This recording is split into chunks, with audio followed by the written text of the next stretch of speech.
네, 오전 말씀 시작하겠습니다.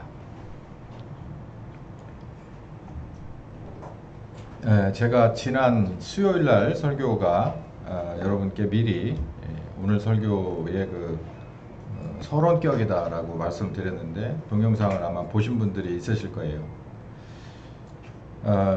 오늘 말씀은 이제 거기에서 나온 서론, 그때 제가 이제 뭘 말씀드렸냐면 하나님 앞에 합법적인 게 있고 불법적인 게 있다. 마태복음 7장 21절에 하나님의 뜻대로 되는 것이 합법이고 하나님의 뜻대로 되지 않는 것은 불법이기 때문에 결국은 하나님이 판단할 것이다 라는 얘기를 했어요. 자, 이제 그 설교에서 제가 하고 싶은 말은 간단합니다. 하나님의 뜻대로 되는 것이 합법이에요. 그렇지 않으면 결과적으로 언젠가는 분명히 반드시 잘못된 건 잘못됐다고 심판을 받게 될 것이다 라는 얘기를 했어요.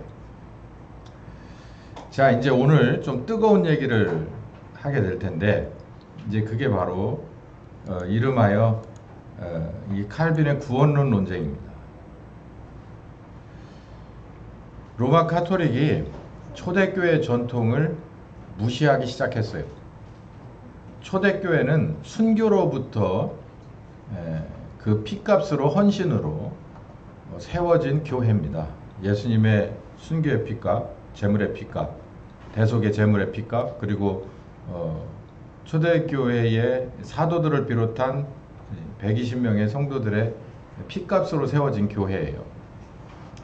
그게 뭐 한 300년 진행되다가 이제 이 지상으로 올라올 때 갈 곳이 없어서 지하를 전전하다가 지상으로 올라와서 신변을 보장해주고 재산권을 보장해주고 더 나아가서 국가라고 하는 것이 종교에게 의지하게 되는, 교회에게 의지하게 되는 같은 협력 파트너로 인정해줄 때 교회는 살살 타락하기 시작했습니다. 그러다가 이제 극에 달하는 시점에서 여러분 아시다시피 교회 개혁자라 하면 이제 루터가 나오고 칼빈이 나오고 뭐 쯔빙글리 나오고 뭐 멜란톤 나오고 뭐 이런 사람들이 나와서 교회를 개혁했다고 우리는 알고 있어요.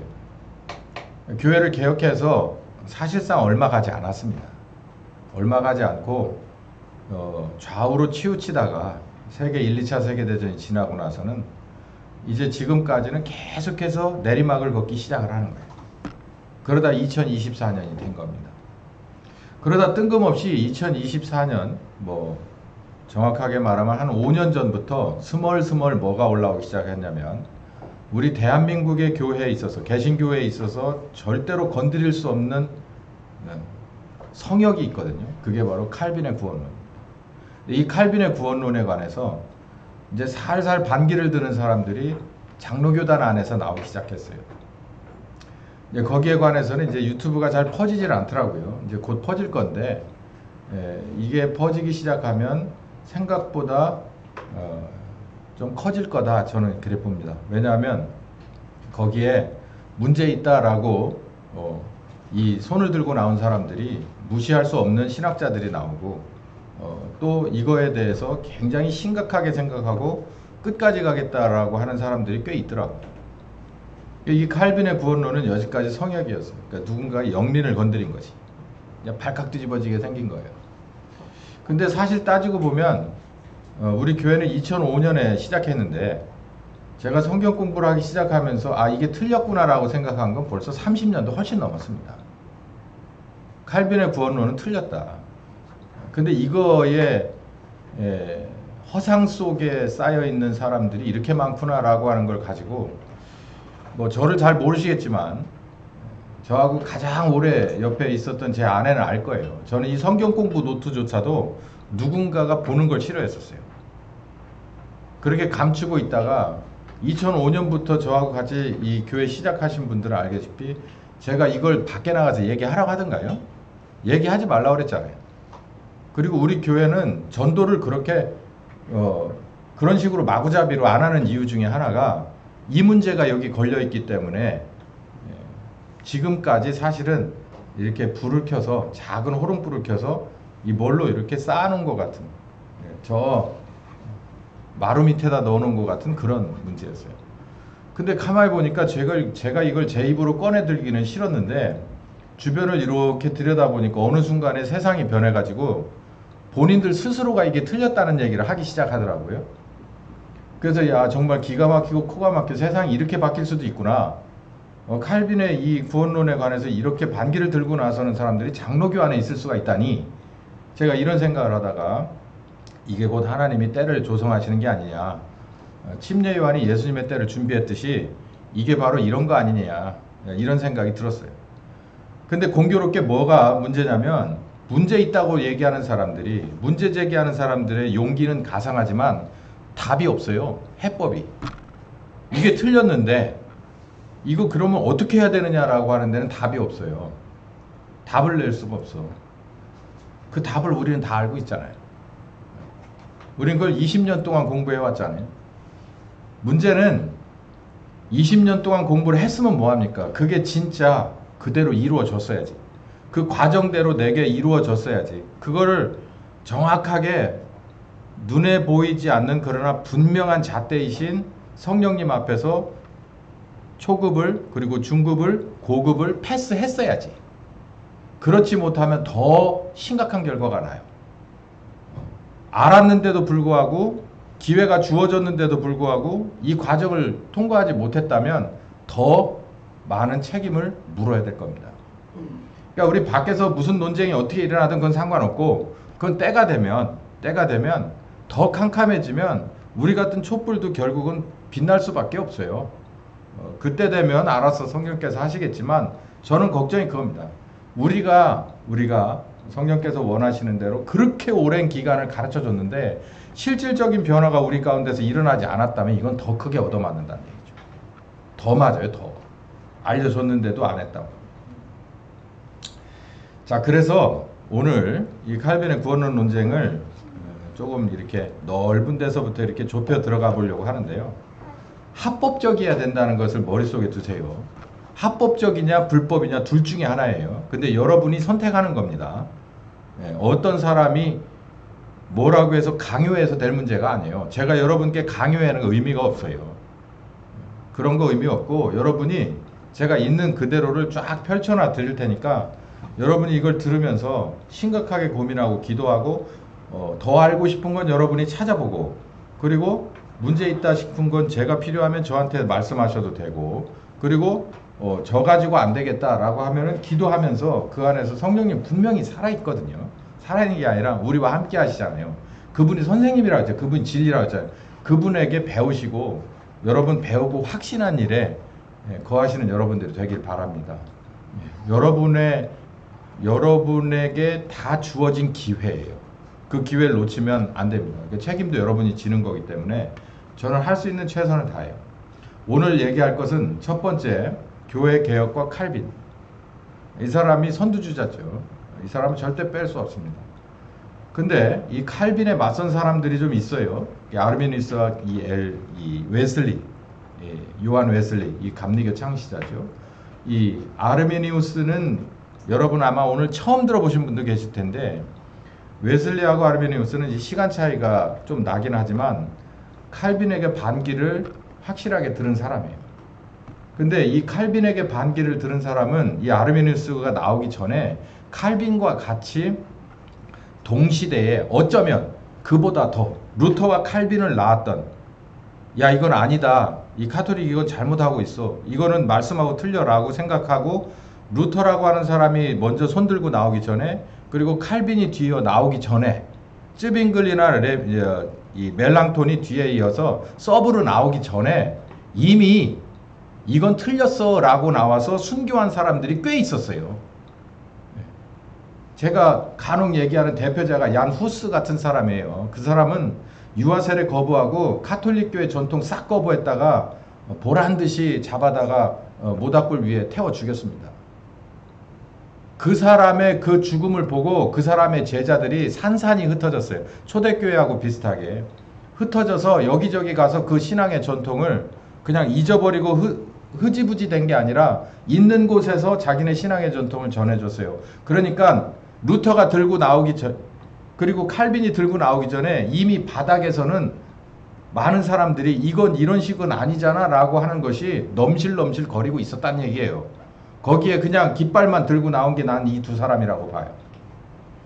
근데 문제는 이 칼빈이라는 사람이 루터라는 두 사람이 모든 영광을 독식할 때 사실 진짜 주역이었던, 몸 바쳐서 자기의 전체 재산을 바치고 자기의 가족을 바치면서 이 안에 들어가 있던 사람들, 물론 하나님은 그거를 다 기억하고 계시겠지만 또 거기에 대한 보상을 주시겠지만 이 모든 것을 들고 나와서 영광을 받은 이 두 사람들이 같이 함께 있었던 이 개혁의 동료들을 다 몰살시키기 시작했어요. 그게 우리 침례교의 선조들입니다.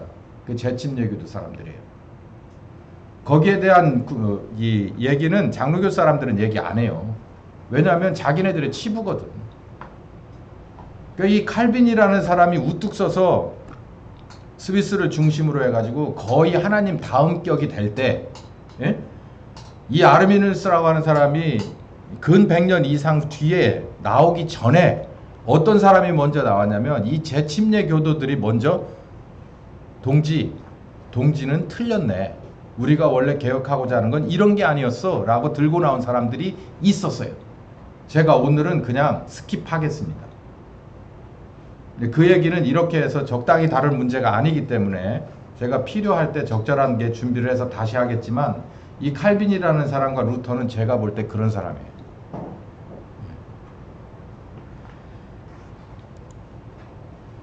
교회개혁의 주자들은 루터를 뺄 수가 없죠. 1483년, 1541년 비텐베르크 이 독일입니다. 이 대학 교수요. 수도사 출신이고 이 사람이 들고 나온 건 딱 한 가지입니다. 오직 믿음으로 구원받는다. 여러분 이거 아셔야 돼요. 이 루터에 대해서 자질구레하게 많이 보려고 하면 이게요 앞뒤가 틀려버려요. 왜냐하면 우리가 독일어를 압니까? 우리가 코인의 헬라어를 알아요? 라틴어를 알아서 원전을 볼 수 있습니까? 다 필요 없고 루터가 원한 것은 딱 그거예요. 오직 믿음으로. 오직 5가지예요. 성경, 믿음, 은혜, 그리스도, 하나님께 영광. 이 5가지인데 그 중에서도 가장 앞줄에 세워놓을 게 오직 믿음이거든요. 왜 이 소리를 했을까요? 당시의 캐톨릭이 이 5가지를 뒤로 밀고 있었기 때문에요.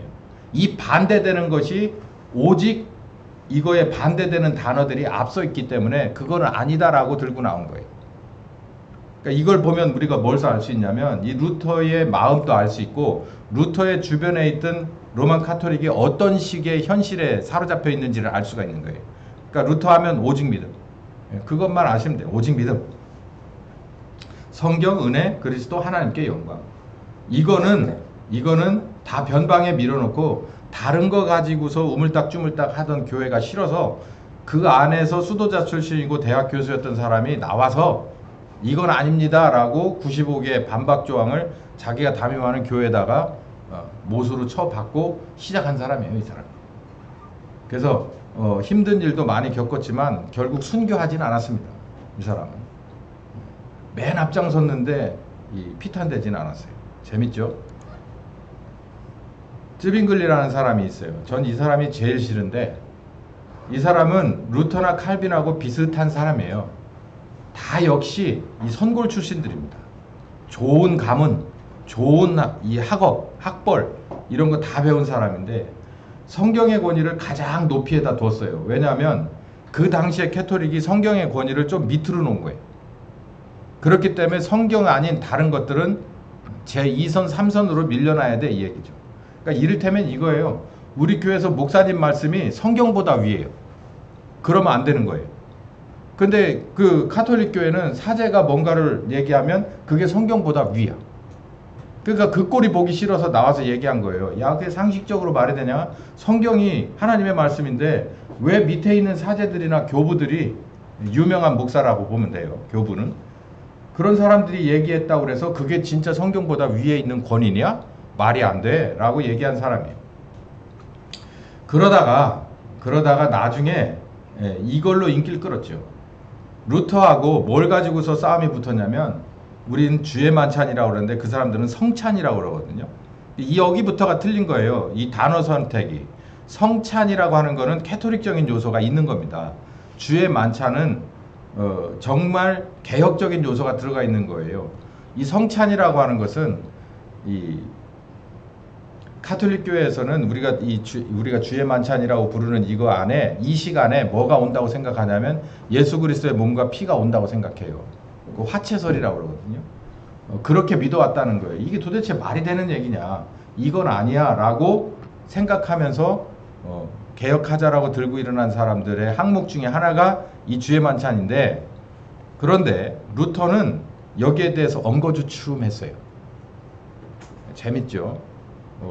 개혁을 하려면 똑바로 해야 되는데 여기에 이 시간에 우리 주님의 몸이 한 절반은 올 거야 이렇게도 얘기하고, 하여간 절반까지가 아니더라도 조금 뭔가가 있긴 있을 거야 이걸 얘기해요. 여기 편제설, 상징설 뭐 이게 다 그런 얘기입니다. 그런데 쯔빙글리가 뭐라고 말하냐면 단호하게 말해요. 상징이야 이건 그냥 밀가루 떡일 뿐이고 이거는 포도즙일 뿐이야. 그런데 이 기념하면서 성령께서 그들에게 감동을 주시고 지혜를 주고 지식을 주는 기념이야 라고 얘기하면서 아주 이 사람이 확 떴습니다. 이게 성경이 이렇게 말하고 있어 라고 해서 이 쯔빙글리가 떴어요. 근데 이 쯔빙글리를 따르는 사람들 여러 사람들이 있었는데, 이 사람들이 스위스에 가서 나름대로 이 자기네들의 종교가 권력이 됐을 때 이 쯔빙글리는 삐딱선을 타기 시작했어요. 이 사람이 아주 문제입니다. 오늘 얘기할 칼빈, 프랑스 출신이에요. 변호사입니다. 이 사람은. 다른 사람들은 대부분 유명한 이 개혁자라고 하면 대부분 신학을 전공한 사람들이 대부분이에요. 근데 이 사람은 법을 전공한 사람이에요. 왜 법을 전공할 수밖에 없었냐면 조실 부모하고 뒤에 후광이 돼줄 만한 부모가 없어서 여러 주변에서 후원해주는 친척들에 의해서 여기저기 공부를 했었는데, 신학은 위험해. 당시의 개혁주의 신학은 카톨릭에서 압박을 하고 들어오면 이렇게 뒤에 부모가 받쳐주지 못하면 장학금이 떨어져서 학교를 다닐 수가 없어요. 그러면 뭐가 되겠어요? 그냥 보통 평민 이하가 되잖아요. 그러니까 이 주변에서 얘기를 해서 너 차라리 전공을 바꿔라 법으로. 그래가지고 법으로 바꾼 사람이에요. 이 칼빈의 특기는 뭐냐면 명백하게 기고 아니고를 딱 문맥적으로 갈라내는 특기가 있어요. 이게 왜냐면 이 사람이 원래 체질에 맞는 거야, 이 법이. 그래서 이 사람은 어떤 것이든지 성경을 이렇게 아주 날카롭게 쪼개는 게 있어요. 그리고 이거를 A라 말하고 이걸 B라 말하고, A라 말하는 것의 행동 절차를 이렇게 해야 된다는 아주 세부적인 것을 아주 형이상학적, 그러니까 이 뜬구름 잡는 얘기가 아니라 손에다가 다 쥐어주는 것처럼 이렇게 하는 거예요. 이게 그런 게 특징인 사람, 이 사람이 내세운 것은 하나님의 절대 주권이다. 루터는 뭐라고 그랬죠? 오직 믿음. 쯔빙글 뭐라고 그랬죠? 오직 성경. 그리고 이 칼빈은 뭐라고 그랬어요? 하나님의 절대 주권. 요거예요. 그 당시에 유럽에 교회를 개혁하는 사람들이 가지고 나왔던 슬로건입니다. 오직 믿음, 오직 성경, 하나님의 절대 주권. 그 중에 이 칼빈을 오늘 이제 우리가 도마 위에 올려보는 거예요. 구원은 하나님의 절대 주권이야. 그래서 이 사람이 어디까지 영향을 미쳤냐면 미국 청교도뿐만 아니라 우리나라 장로교회도 이 사람의 영향력이 아주 지대합니다. 난공불락이죠. 근데 아까 말씀드린 대로 이 아르미니우스라고 하는 사람이 1560년대가 되자 이의 있습니다 라고 하고 나왔어요. 누구한테? 칼빈에게 이의 있습니다 라고 하고 나왔어요. 이 사람은 네덜란드 출신이에요. 루터는 독일 출신. 그리고 아까 칼빈은 프랑스 출신. 이 아르미니우스는 네덜란드 출신. 벌써 냄새가 확 달라요. 우리 잘 모르잖아요. 여기서 그 나라가 어떤 컬러가 있는지를 잘 모르잖아요. 네덜란드는 지금의 어느 정도로 보면 되냐면 홍콩쯤 보면 될 것 같습니다. 홍콩이나 싱가포르. 홍콩이나 싱가포르는 같은 이 동양권이라 하더라도 상당히 앞서가는 구석이 좀 많죠. 여러 면으로.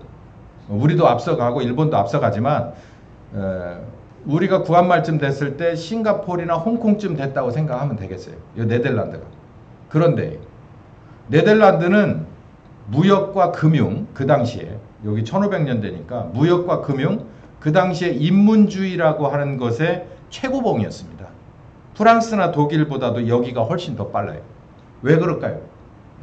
여기서 대양으로 나가는 무역이 여기서부터 시작됐거든. 네덜란드를 함부로 보면 안 됩니다. 중세에는. 이 사람들이 보통 사람들이 아니에요. 근데 여기서 아주 실용주의적인 사고방식의 인문주의의 계몽이 확실하게 된 되바라진 사람 하나가 이 칼빈은 가만히 보니까 오직 하나님의 주권이야. 그러고 나서 보니까는 이게 기가 막힌 거예요. 어쭈 이게 말이 된다고 봐. 그래서 이 사람이 구원의 확정은 인간의 결단과 반응이 필요해. 그러니까 하나님의 절대 주권으로 이 사람을 구원해야지 라고 해서 미리 알고 정해서 구원받게끔 얘가 반항을 하든 찬성을 하고 따라오든 상관없이 끝까지 얘를 내가 구원해야겠다라고 하는 이 예지 예정에 관한 하나님의 절대 주권에 이의 있습니다 라고 그랬어요. 만약에 이 사람이 하나님의 절대 주권에 찬성하고 따라간다면 상관없지만 그렇지 않고 난 싫거든요 라고 하면 그래도 어떻게 되는 거예요? 칼빈 입장에서는 그래도 소용없다는 얘기예요. 그러니까 아르미니우스가 이 네덜란드라고 하는데 분위기가 그래요. 야 그게 말이 되냐. 사람이 자유의지가 있는데. 그래서 자유의지라고 하는 얘기가 계속 나오기 시작합니다. 그러면서 이렇게 주장을 해요. 5개를 주장을 하는데 완전하게 타락했다고 하는 이 칼빈의 말에 뭐라고 말하냐면 우리는 부분적으로 타락했어 라고 말을 해요. 그리고 하나님은 절대적으로 그 사람을 미리 알고 미리 정했어 라고 얘기하는데 하나님은 그냥 미리 아는 것 뿐이야. 구원을 확정하진 않았어. 보편적 속죄. 예수님은 나를 위해서만 죽었어. 그리고 믿는 너와 우리를 위해서만 죽었어 라고 하는 이 하나님의 이 선택적 속죄를 아니야 전체를 위해서 죽었어. 그런데 믿고 나오면 그 은혜가 자기에게 그리고 믿지 않는 사람은 소용없는 거야. 하나님이 아무리 자기를 선택했어도 자기가 거부하면 하나님의 영역에 들어갈 수 없어. 구원으로부터 탈락될 수도 있지 라고 얘기를 했어요. 그러니까 칼빈의 5대 교리하고는 반대를 얘기했어요. 5대 교리가 안 나왔을 때. 그러니까 칼빈에게 반기를 든 거예요. 그러니까 칼빈은 이 시대에 없었고 칼빈을 사랑하는 사람들이 모여가지고 말로는 회의를 했다는데 자기네들끼리 이 교리를 확정을 지어요. 그게 유명한 튤립 교리입니다. 전적 부패, 무조건적 선택, 제한된 속죄, 불강력 은혜, 성도의 견인. 그래서 앞자만 쭉 따보니까 이게 공교롭게도 튤립이 되는 거예요. 그래서 칼빈 하면 튤립 교리가 나오는데 이게 왜 나왔다고요? 누가 손들고 나와서? 네덜란드의 목사 하나가 아르미니우스가 손들고 나와서 그거 틀린 것 같은데 칼빈 벌써 나왔단 말이에요. 그래서 신학을 한 사람들은 대부분 알미니안이냐 칼빈니즘이냐 이렇게 얘기를 해요. 알미니안과 칼빈의 싸움이다 이렇게. 이게 참 필요 없는 시간 논쟁인데 이렇게 싸움이 붙었어요. 그래서 칼빈을 사랑하는, 칼빈을 옹호하는 칼빈 교리를 정확하게 세워줘야겠다. 그래서 이 사람들이 17세기 초에 알미니안주의 사람들의 5가지 거부 조항에 맞서서 확정을 짓습니다. 그래서 뭐 어딘가에서 총회를 거쳐서 이 5가지 교리를 확정을 짓는데 첫 번째가 전적 부패예요. 사람은 아무짝에도 쓸모없이 타락했고 그리고 본인 스스로가 개선할 여지는 하나도 없다. 어디가 그런 얘기가 나오냐? 여기에요, 여러분. 이 근거가 어디냐고, 성경 근거가. 대부분 이렇게만 얘기하고 성경 근거를 얘기를 안 해줘. 근데 우리 사람이 이렇게 완벽하게 부패했을 뿐만 아니라 개선의 여지가 스스로 개선할 수 없는 아주 완벽하게 썩은 상태다라고 얘기하는 건 바울이 로마서 3장 9절에서 12절까지 얘기한 요 말씀을 끌어다가 됩니다. 그러니까 이 신학이라는 게 생각보다요 굉장히 허점이 많을 수밖에 없는 건 뭐냐면 내가 이 말씀을 이렇게 봐 그러면 그 사람의 영향력이나 따라붙는 사람들이 얼마나 많으냐, 세가 얼마나 크냐에 따라서 확립이 될 수도 있고, 둘이 싸움이 붙어서 서로 반대되는 사람이 싸움이 붙어서 어느 한 사람은 사실은 죽임을 당할 수도 있어요. 그 사람의 모든 업적은 분석행위가 될 수도 있고, 이 당시가 그랬고 지금도 마찬가지예요. 지금도 우리나라에서도 마찬가지예요. 제가 앞으로 몇 주간 이 설교를 하게 될지 모르지만 아주 신랄하게 비판할 예정입니다. 제가 한 1분만 옆으로 갔다 올게요. 제가 아까 말한 쯔빙글리가 있어요. 쯔빙글리가 같이 개혁에 동참하고 성경 공부하고 성경 공부 모임에서 주강사, 보조강사를 주고받던 사람들이 있습니다. 아까 제가 얘기했죠. 재침례교도 사람들. 제가 틀린 게 있나 그러고 오늘 아침 내내 그 사람들의 하나하나를 이름을 검색을 하고 다시 한번 그 사람들이 어떤 일을 했기에 그렇게 핍박을 주고받았고 결국은 그렇게 비참하게 죽었나를 봤어요. 그랬더니 그럴 일이 없더라고. 제가 봤을 때 지금 제가 가진 신앙 고백으로는 전혀 틀린 얘기가 아니에요. 근데 쯔빙글리도 다 그게 맞다고 개혁하자고 달라든 사람이에요. 루터한테까지도 달라든 사람이에요. 그때 옆에 있었던 동지들이 나중에 가선 쯔빙글리에게 배신을 당합니다. 왜 그랬을까요? 스위스에서 의회에서 그렇게 말하는 거예요. 국가교회를 만들어 줄 테니까 우리에게 좀 협조 좀 해다고 라고 정치권에서 손을 내밀어요. 루터는 아닐 것 같아요? 칼빈은 아닐까봐? 정치하고 손을 잡은 교회예요. 정치하고 손을 잡았다면 로만 카톨릭이 원조입니다. 정치하고 손을 안 잡아서 그렇게 300년 동안 핍박을 당하고 죽임을 당한 게 어디예요? 초대교회잖아요. 정치하고 손을 잡고 그 스위스 일대에서 400명의 특별수사관을 편성을 해서 당시에 자기들의 동료, 성경 공부 같이 모임하던 이른바 제세례파, 그걸 뭐라고 부르는 줄 아세요? 지금 신학자들은 급진종교 개혁자다라고 합니다. 급진종교 개혁자. 전혀 급진종교적이 아니에요. 침례교적이에요. 침례교적.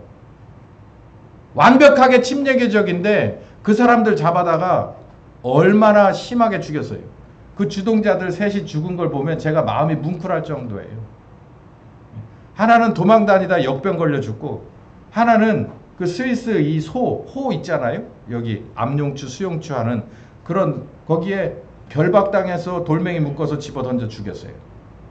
마지막으로 하나 남은 건 그 자리에서 너 네 동료처럼 이렇게 죽을 줄 알아 그러고 죽을 만큼 두들겨 패서 도망 보냈더니 또 나가서 이건 틀렸다고 계속 얘기하니까 결국 잡아다가 모닥불 위에 올려서 태웠어요. 그래 놓고도 자기들이 아무런 원죄가 없대? 예. 여러분, 미국이라는 나라에서 미국의 건국의 아버지들이 왜 정치와 교회를 분리한지 아십니까? 국교를 안 세운 줄 아세요? 이 사람들은 뼈에 사무치게 유럽에서 당한 거예요. 당한 거예요. 누구 입장에서? 개혁자 입장에서, 죽임을 당한 개혁자 입장에서 누군가 하나가 정치하고 딱 손을 잡고 영국처럼 성공회가 우리 국교회라고 딱 하면 그 핍박이 정말 말로 형용할 수 없어요. 카톨릭이 개신교를 핍박한 것보다 개신교가 개신교를 핍박하는 게 더 센 거예요. 그래서 제발 이 땅에서는 우리가 서로 간에 핍박하지 말자. 신앙의 자유와 양심의 자유를 주자고 얘기한 거예요. 이걸 알아야 돼요. 이거를. 다시 돌아올게요. 바울이 로마서 3장 9절에 이렇게 말했어요. 유대인이나 헬라인이나 죄 아래에서는 이미 우리가 다 부패한 사람이야. 의인은 하나도 없다. 라고 말하는 거예요. 그래서 이걸 가지고서 사람은 전체가 다 부패했다. 이게 우리들의 말씀의 근거야. 라고 얘기를 하는 거예요. 무조건적인 선택. 디모데전서 1장 9절에 이런 말씀이 있어요. 하나님의 부르심은 우리의 행위 때문이 아니다. 우리가 잘하는 행동이 있고 못하는 행동이 있어서 가려 부르는 것이 아니다. 자기의 뜻과 영원한 뜻 전부터 그리스도 예수 안에서 우리에게 주신 은혜다. 하나님의 사랑의 발로다. 이렇게 말한 거예요. 디모데에게 바울이 편지를 썼죠. 그 말씀을 여기에다 갖다가 근거로 댄 겁니다. 제한된 속죄는 오직 택함 받은 사람들을 위해서 예수님이 죽으셨다라고 하는 거예요. 이 전체를 위해서, 우리 전 인류를 위해서 죽은 게 아니라 바로 구원받을 나를 위해서, 미리 알고 미리 정한 나를 위해서 죽으신 것이야 라고 얘기한 거는 요한복음 6장 38절 39절까지를 말하는 겁니다. 내게 주신 자 중에서 내가 하나도 잃어버리지 아니하고 마지막 날에 다시 살릴 것이다. 여기 보니까 내게 맡겨주신 자 하나. 그러니까 특정돼 있다는 거예요. 이미 하나님이 특정해놨다는 거예요. 그러니까 이 중에서도 특정 안 된 분이 어슬렁어슬렁 나와 있을 수도 있어요. 누구 말에 의하면? 칼빈의 말에 의하면. 근데 이렇게 말하죠. 하나님이 보내시지 않았는데 주로 시인할 수 없고 교회 나올 수 없다. 이렇게 말을 해요. 네. 공색한 변명이죠.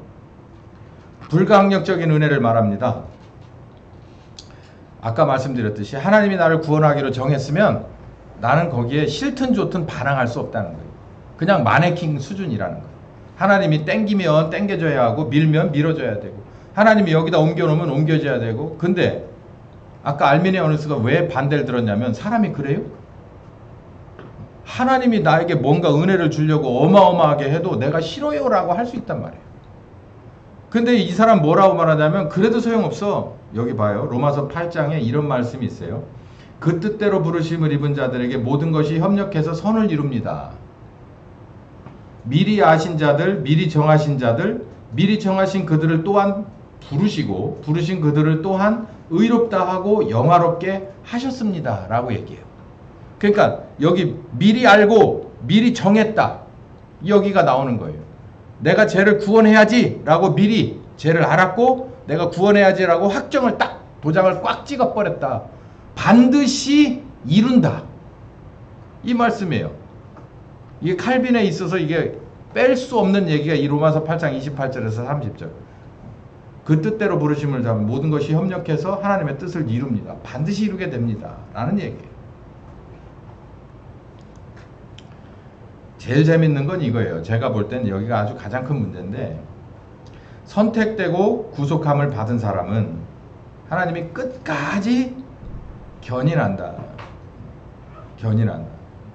이 견인이 뭘까? 레카차를 말하나? 네. 이게 무슨 뜻입니까? 이게 무슨 뜻이에요? 제가 이걸 찾아봤거든요. 이게 인내심을 갖다라는 얘기예요. 인내심. 이게 무슨 말이냐면 우리를 우리 주 그리스도 예수 안에 있는 하나님의 사랑 안에서 끊을 수 없다. 이 말은 우리가 내가 난 내 자식이 정말 개망나니 짓을 하고 다녀요. 그래도 나갔다 들어오면 뭐라 그래요? 밥 먹었냐? 그러잖아요.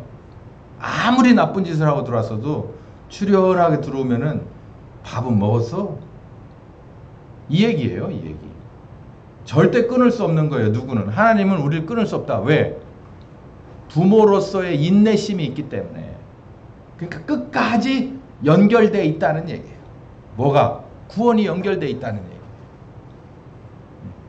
그 얘기를 하니까 이 사람들이 이걸 가지고 이제 그 알미니아 사람들의 5가지를 조목조목 논리적으로 그리고 성경 말씀을 끌어다 대놓고 반대 방향에서 확정을 지어요. 뭐를? 하나님의 절대주권, 하나님의 예지, 예정.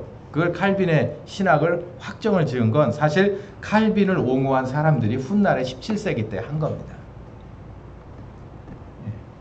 왜 그랬을까요? 교단이 됐기 때문에, 권력이 됐기 때문에 그래요. 이게 없으면 그 교단이 무너지기 때문에. 대신 침례교단은 이런 게 없어요. 이런 게 없어서 힘이 없어. 이런 게 없어서 힘이 없어요. 이런 게 있다면 힘이 있어요. 왜냐하면 여기에서 조금이라도 옆으로 가잖아요. 그러면 한두 번 때려요. 경고를 해. 그리고 안 돌아와? 그럼 빼버려요. 그러니까 그 안에 있으려면 여기가 싫든 좋든 나는 한 90%는 맞고 10%는 틀리다고 보는데 그래도 자기 생각 접어야 돼요. 근데 우린 그게 아니에요. 믿은 사람도 상관없고 불만 있는 사람도 상관없고 기본적으로 몇 가지만 딱 되면 우리는 그냥 스펙트럼이 여기서부터 여기 어마어마하게 커도 우린 교단 안에서 다 자유해요. 2단 성향만 빼면 한두 가지 극단적인 성향만 없으면 그 침례교단이 힘이 없어요. 그래서 침침하다고 하잖아요. 착한 바보들이라고 하잖아. 침신대 애들 보고.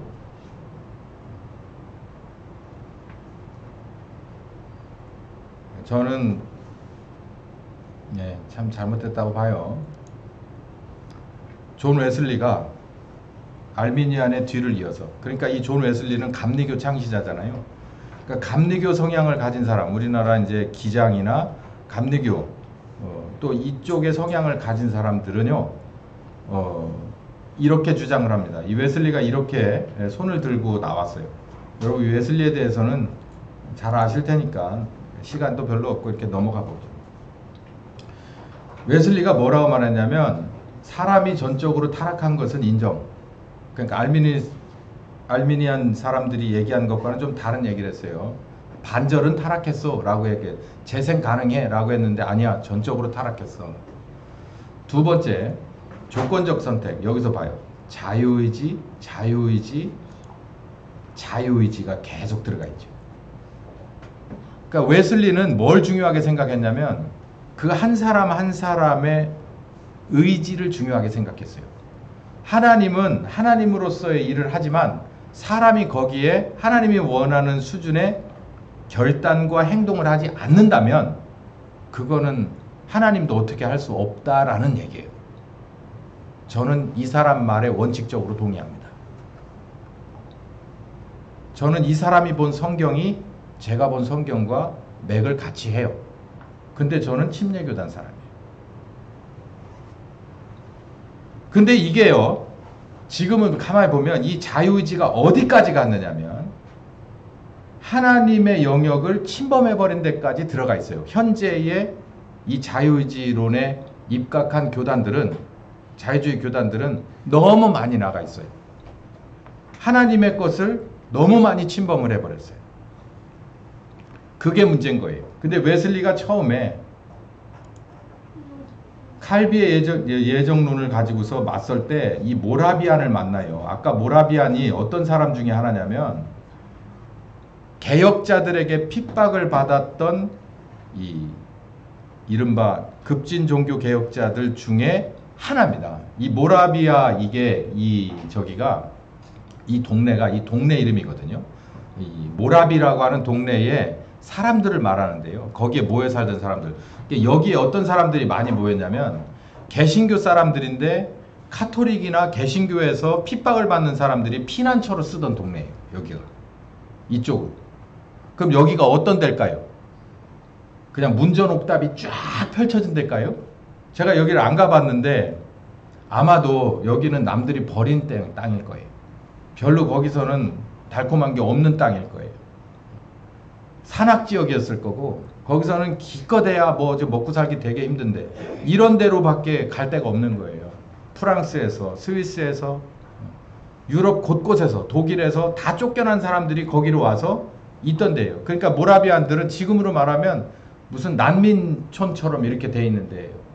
여기 출신의 사람들이 어떤 사람과 만나냐면 영국에서 가장 좋은 교육을 받고 홀리클럽이라고 하는 아주 거룩한 모임 속에서 기도하고 자기를 정결하게 유지했던, 그래서 2년 동안 미국의 조지아에서 선교를 했지만 실패했던 사람이 귀환하는 배 안에서 이 모라비안과 같이 조우를 합니다. 누가? 웨슬리가. 일화가 있잖아요. 그 뭐 몇 달을 이게 배를 타고서 미국에서 영국으로, 영국에서 미국으로 갈 때 맨 밑에 칸에서 돈 없는 사람들이 거기서 지내는데, 햇볕도 없는 데서 지내는데 풍랑이 막 일어나가지고 뭐 아래에 있는 사람이나 위에 있는 사람이나 다 울고불고 막 하나님, 자기가 믿는 하나님 다 찾고 못 찾고 하는데 밑에서 찬송 소리가 난다는 거 아니에요. 그러니까 이게 웨슬리가 이게 웬일이냐 그래가지고 가서 가만히 보니까 이 사람들의 마음이 그렇게 담대하고 평안하고 그 그룹이 그랬다는 거예요. 그래서 이 사람이 영국에 도착해서 2년 동안 이 사람들이 사는 곳을 찾아 헤맵니다. 그러다가 회심을 해요. 어느 집회에서. 아, 내가 여지까지 살아계신 하나님을 만난 게 아니구나. 그러니까 살아계신 하나님과 함께 하니까 풍랑도 상관없고 핍박을 받아서 난민촌도 상관없고 2년 동안 가 있는 조지아 같은 사실상 야만인의 땅도 상관없는 거예요. 근데 웨슬리는 거가 뭔지를 모르는 거죠. 그러다가 알게 되고 이 사람이 발칵 뒤집어져서 처음부터 다시 시작해서 결국은 뭘 만드냐면 감리교단의 창시자가 돼요. 그러니까 이 사람을 따르는 사람들이 이제 스멀스멀 많이 이루어지고 교회들이 많이 세워졌다는 얘기죠. 하나님이 쓰신 사람이죠. 이 사람이 말한 것은 자유의지입니다. 자유의지. 이거 어디서 나온 자유의지일까요? 이 종교개혁자들 안에서의 자유의지예요. 이 사람들은 살아계신 하나님과 늘 동행하는 거예요. 무엇을 불구하고 자기의 아픔과 그리고 자기의 우겨싸임과 자기의 원통함과 자기의 약함과 자기의 죽음을 맞서면서 자기 의지로 누굴 따라요? 살아계신 하나님을 따라가는 거예요. 웨슬리는 그런 일이 없거든요. 왜냐하면 자기는 다 가지고 있던 사람이에요.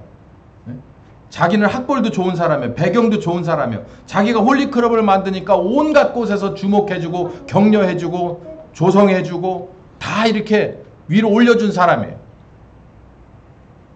근데 그렇지 않은 사람들이 훨씬 더 위기에서는 이 사람들이 더 굳건하다라는 것을 알게 되고 그리고 나서 무릎 꿇고 다시 시작했어요. 그러면서 주장한 것이 뭐냐면 사람의 자유의지가 중요하다. 자기의 결단과 행동 중요하다라고 얘기한 거예요.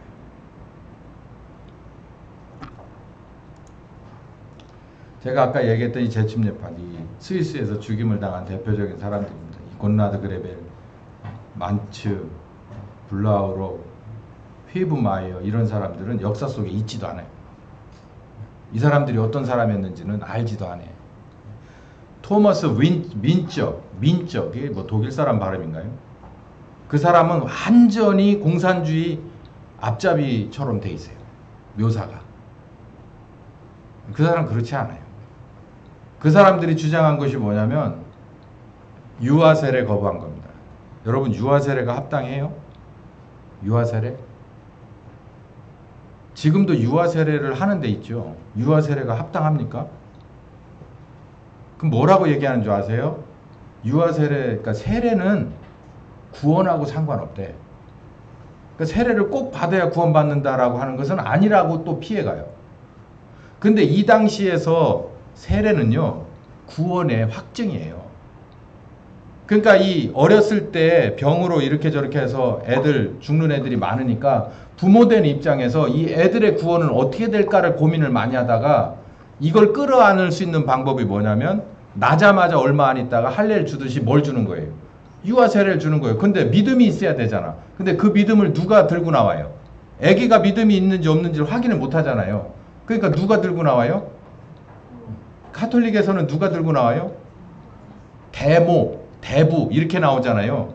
내가 이 사람의 믿음을 책임지겠습니다. 그리고서 부모는 물론이고 주변에서 여기 아이를 잘 아는 그리고 헌신하겠다고 작정한 사람, 내가 끝까지 내 믿음을 보고 이 사람 뭐 주라고? 세례 주라고. 세례 그 자체가 구원의 확증이니까. 그러니까 어려서 죽는 애들이 많으니까 그게 캐톨릭적인 거예요. 그걸 똑바로 이어받은 게 루터고 칼빈이에요. 그게 틀렸다고 얘기한 사람들이 이 사람들이에요. 여러분 한번 판단해 보세요. 누가 틀리고 누가 맞았어요? 그렇다고 죽였어요. 이런 일 없자고 미국에서는 종교 이 자유를 준 겁니다. 어느 교단이 어느 교단, 그 국교를 정하지 않고 다 똑같아. 서로 침범하지 마.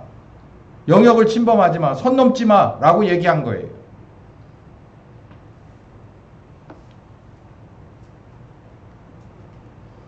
아까 얘기했잖아요. 쯔빙글리가 이 사람들하고 같은 성경 공부 멤버였다고. 쯔빙글리가 배반을 한 거예요. 그래서 경찰 400명을 데려다가 얘네들 다 잡았고 얘네들 친척 다 잡아 죽이고 불태워 죽이고 교회 다 때려 부수고 그래서 이 사람들이 도망간 거예요. 어디로? 그 중에 하나가 모라비아예요. 그런 데로 도망갔어요. 스테반을 갖다 죽이니까 누가? 사울이 가져다가 죽이니까 싹 흩어져 가지고 오히려 간 데서 오히려 교회를 더 가정교회를 이루었던 것처럼 여기도 똑같은 일이 개혁한다는 사람들한테서 벌어진 거예요. 자, 제가 뼈아픈 얘기 하나를 하겠습니다. 루터나 칼빈이 왜 그랬을까요? 목숨이 아까웠다? 뭐 그렇게까지 평가하지는 않겠어요. 이 사람들이 개혁을 한다는 건 이런 거였어요. 그러니까 급진 반대가 뭐예요? 온건이잖아요. 그러면 급진 종교개혁이 있으면 온건 종교개혁이 있다면 이 사람들은 여기에 이름이 나 있는 종교개혁하면 이 사람들이야 라고 나와 있는 한 5손가락에 들어간 사람은 다 온건 종교개혁이에요? 전 그렇게 생각하지 않아요. 거기에 포인트가 어디 있느냐면 국가 권력과 함께 하느냐 마느냐에 따라서 온건과 급진이 되는 거예요. 독일의 토마스 민처 같은 사람은 왜 죽였냐면은 그 사람은 뭐라고 주장을 하냐면 공유재산을 실현하기 위해서 지주들과 그리고 가진 사람들을 전부 다 평준화시켜야 되니까 공산혁명을 한다는 그런 쪽으로 얘기를 했거든요. 그런데 잘 읽어보세요. 이 사람이 누구하고 조력자였냐면 루터나 칼빈하고 교류하던 조력자였어요. 근데 그 사람들이 어디서 틀어진 줄 아세요? 아까 말씀드렸죠. 유아세례에서 틀어져요. 유아세례하고 이 성만찬과 주예만찬, 이게 임재냐 아니면 기념이냐라고 하는 예식에서 갈라집니다. 그래서 어느 사람 하나는 공산주의 시조가 되고 어느 사람은 종교개혁가로 길이길이 우뚝 서서 교단을 형성하고 그 사람의 것을 옹호하는 사람들이 나와서 지금까지도 유지되고 있는 거예요.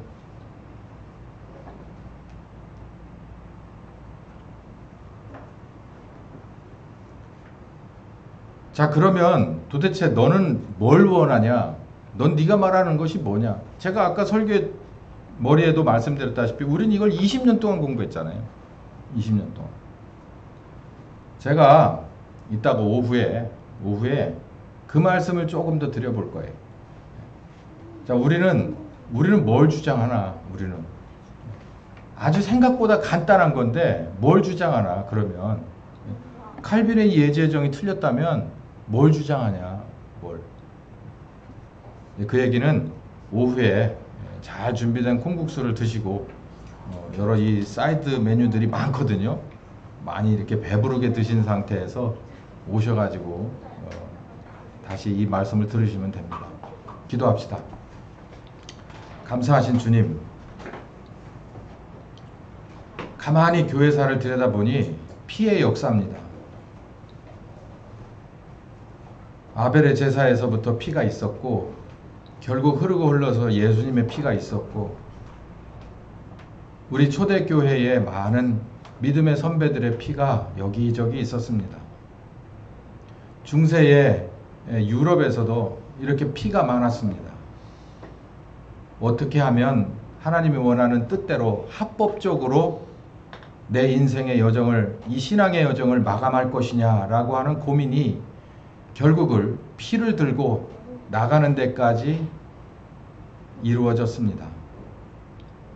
2024년이 사는 이 모던화된 것의 끝자락에서 지치고 흘러서 포스트 모던이 된 이 사회에서는 이런 얘기가 받아들여지지 않습니다. 이미 교회는 종교화된 지 오래됐고 이 안에서 살아계신 하나님은 어디서도 찾아보기 힘듭니다. 성경은 사람들의 상상력을 부풀린 말잔치에 불과한 지 오래됐고 이 안에 살아계신 말씀이 심령과 간절과 골수를 쪼개며 그 사람의 영과 혼과 육을 고치시며 새롭게 창조하시는 역사는 떠난 지 오래됐습니다. 여기에 귀한 말씀을 들고 다시 한번 섭니다. 역사를 훑어봤습니다.